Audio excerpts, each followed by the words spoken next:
Hey everybody, Steve Shermer here with your one and done picks for the 2023 WGC match play from Austin Country Club. And, some of you actually don't have one and done this week. You actually have a week off. And I would consider yourself lucky because this is a tough event, especially for one and done, because, this is a golf course that doesn't really favor a particular style. We talked about this, on a couple of shows this week where, it really mitigates driving distance, but, really good. There's all different skill sets that have done well here. Bombers, short guys who just can putt, great ball strikers. So, that's tough. Match play is obviously very volatile, and you got the Masters in a couple of weeks. So, who knows what some of the motivation is for a lot of these guys come in. Xander Schauffele had an interview with ESPN today. He said that his motivation was just try to get ready for Augusta, get the equipment all tuned up, maybe fix a couple of things that are loose in his game.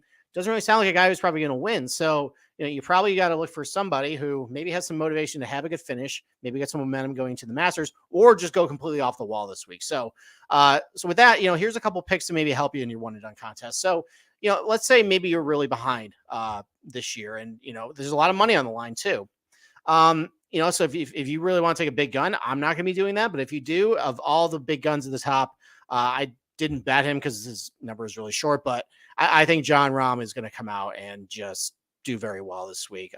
Listen, he had the stomach bug a couple weeks ago. I'm going to guess it's probably similar to one I had a couple weeks ago that's been going around everywhere. I was fine after a couple of days. He's probably going to be 100%. There's no concerns there. One of the concerns, though, coming into the Players' Championship was how was he off the tee? He lost a lot of strokes off the tee at Arnold Palmer. Was that going to happen again? Well, he actually was very good in one round. He hit the ball great in that round. Just couldn't putt that day. I don't think it's going to be an issue here. He has a lot of success at Austin Country Club, a lot of success in Texas, a lot of success in other Pete Dye tracks. Like, he's won twice at the Stadium course. I think of all the top guys, I think Jon Rahm is probably going to do the best of all three. And that could add a lot to your one and done bank. But I'm not going to go that way. But if you want to use somebody at the top, that's somebody I would use. If you want to go really off the wall, though, a guy I like, a real sleeper, Adam Svensson. Is somebody I really like this week. Guy's just playing really good. His irons have been really good. He's been driving the ball pretty well. The putter has been really great too.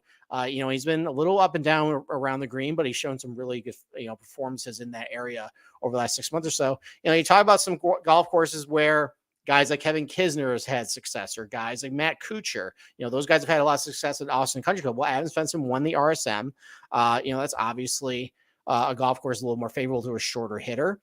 So I think he has another top 25 finish at Travelers. That's another kind of shortish positional track, kind of like, Austin Country Club is. So that's a guy who I think actually can go very deep into the match play pool and maybe surprise a little bit. So if you want to go a little bit off the wall, don't really want to use a big name, maybe that's one for you. But I'm not going to, that's a little too bold for me, but I am going to go a little bit off the wall this week. I'm going to go Tom Hoge. I really like Tom Hoge this week. I mean, one of the things I noticed about Austin Country Club is guys who are really good with their short irons tend to really do well here. And now Hoagie's really good through the bag, but he is a tremendous player with his wedges. And it shows at a lot of golf courses where there's a lot of shorter irons, like, like the Players Championship, T3, like, that has a wide variety of approach shots, but, there's definitely ones where, it's definitely on the shorter side. T3 there coming off that great finish, great iron player. The putter has been really good too. So if he has a little bit of a spike putting week, that's going to help him. He's got a second place finish at the Stadium course, another Pete Dye track. I think he has a couple other good finishes at Harbor Town and RSM. So, that's a guy who I'm going to go out a little bit on a limb. I'm going to take Tom Hoge one and done. I've been doing pretty well in the Mayo Cup. Maybe take a chance, maybe save some of the bigger guys down the road, maybe sneak him into the round of 16, get a little bit of a pay jump, and then we'll see what happens. So that's my one and done picks for the week. Make sure you subscribe, listen, and rate the Golf Gambling Podcast on the Sports Gambling Podcast Network. We're also going to be giving away a driver, a Stealth 2 driver at the Masters.